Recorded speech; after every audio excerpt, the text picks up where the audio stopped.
One of my husband's favorite dishes is just a simple red curry dish that I make in the Instapot. So I'm going to show you how to do that today. We'll just need red lentils, some curry powder, some onion, garlic, a couple cans of diced tomatoes, some frozen vegetables if you'd like them. Cauliflower or spinach usually work really well, or kale. And then just measuring cups of water in an Instapot. Let's get started.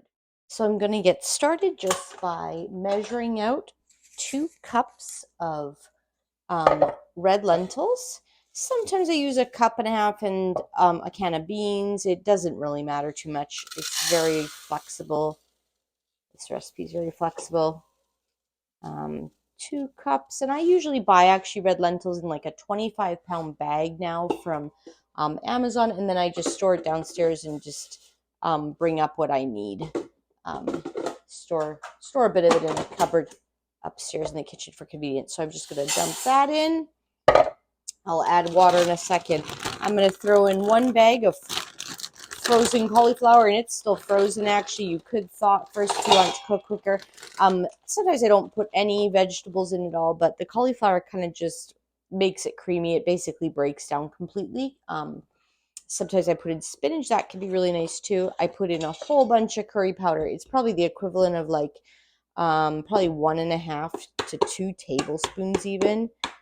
He likes quite a bit. He really likes a lot of spices, so you could definitely tone that down if you don't want to. Sometimes I throw in a dash of cayenne as well. I'm going to throw a whole bunch of dried onion in here for flavor.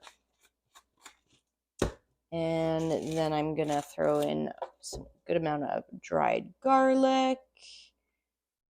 And I'm going to crack open 2 cans of diced tomatoes and just pour that in.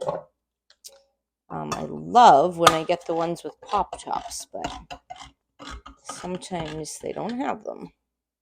So diced tomatoes, and these are salt-free diced tomatoes. You can get them really inexpensively, even just at Walmart. So we try to do that when it's available, when we can. And then I'm going to throw in 3 times as much water as lentils. So I'm going to go get 6 cups of water and add that as well. All right, so I've added my water. I'm going to give this a quick stir. Red lentils, you can rinse them, I think, to get rid of some of the starch, and then this probably doesn't happen as easy, but again, I'm very lazy and all about saving time. So I give them a stir because otherwise they tend to stick to the bottom of the Instapot. And then sometimes it'll give you a little warning that says burn, and it'll stop cooking, and you have to give it a stir. So I just try to preemptively give it a stir. I'm just going to throw that here into the Instapot. And I'm going to cook this for 30 minutes. That's about how long red lentils take to really break down. The red lentils are really nice because they really, really break down nicely and become very soft versus brown lentils, which hold their shape a lot better.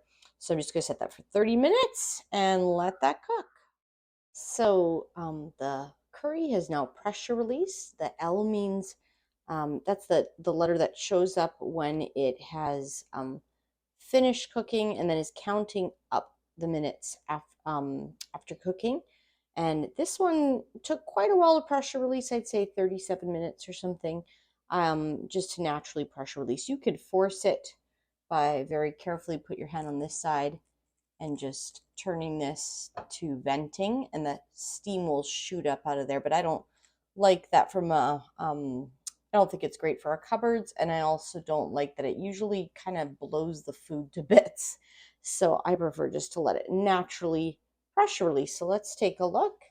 I'm just gonna turn it to the right, unlock it, and then just uncover, and this looks great. It smells delicious.